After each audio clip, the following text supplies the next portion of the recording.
Асмандар жана ар кандай нерселердин жаралуусу жөнүндө баян. Бисмиллахир-рахманир-рахим. Риваят кылынат.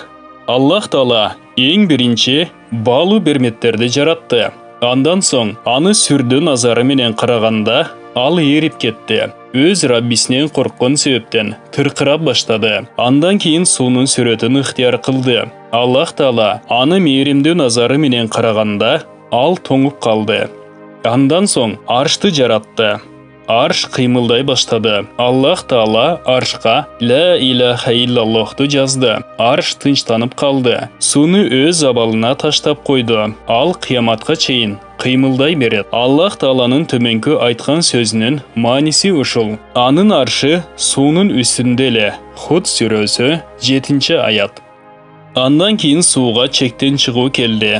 Ал толкун ура баштады. Андан түтүн сыяктуу үйдө чыга баштады. Алар биринин үстүнө бири чыгып, андан көбүктөр пайда болду. Андан кийин Аллах Таала алардан асмандарды, жерлерди кабат-кабат кылып жаратты. Алар бири-бирине кошулуп турат эле. Андан кийин Аллах Таала абаны жаратты. Аба менен асман менен жердин кабаттары бөлөк-бөлөк болуп бөлүндү. Анан Аллах асманды жаратууну каалады. Ал асман түтүн болчу. Фуссилат сүрөсү 11-аят. Данышмандар жазышат. Аллах Таала асманды түтүндөн жараткан, аны буудан жараткан эмес. Себеби түтүндөр өз ара бири-бирине кошула турган макулук. Натыйжада алар бекем болот. Ал эми буу чачылган нерсе.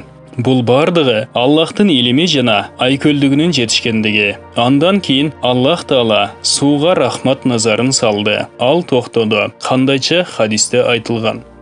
Жер менен биринчи асмандын ортосу ошондой эле ар бир асмандын аралыгы 500 жыл. Ар бир асмандын калыңдыгы да ушунчалык жылды ээлейт. Айтышат, биринчи асман сүттөн да көбүрөөк ак. Биринчи асмандын аты Дакия, экинчи асман темирден. Ал жарыктын себебинен жаркырап турат. Анын аты Файрум же Маун.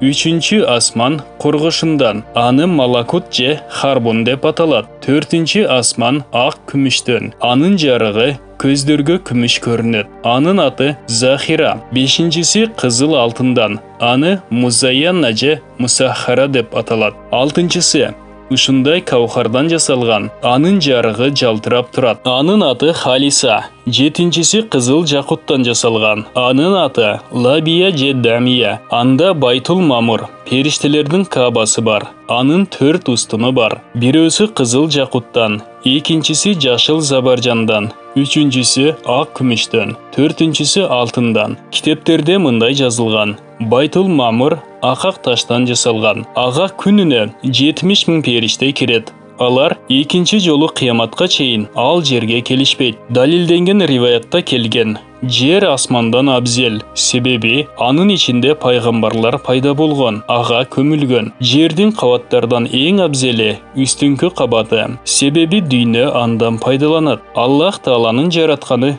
таң калыштуу. Анткени ал түтүндөрдөн 7 асманды жаратты. Ошондой болсо да алар бири-бирине бирикпейт. Асмандан бир эле сууну түшүрүп, ар кандай өңдөгө, ар кандай даамдагы мөмө жемиштерди жаратты. Ушул жөнүндө Аллах Таала айткан: Биз алардын биринин даамын экинчисинен жакшы кылабыз. Раат сүрөсү 4-аят. Адамдын алейхиссалам балдарын да ар кандай кылып жаратты. Алардын кээ бирлери кара, кээ бирлери ак жана кээ бирлери жакшы мүнөз, кээ бирлери жаман мүнөз, кээ бирлери момун, кээ бирлери капыр, кээ бирлери алым, кээ бирлери илимсиз. А бирок бардыгынын атасы Адам алейхиссалам. Аллахтын заты бардык айыптан таза. Ал ар бир нерсени дурус кылып жаратты.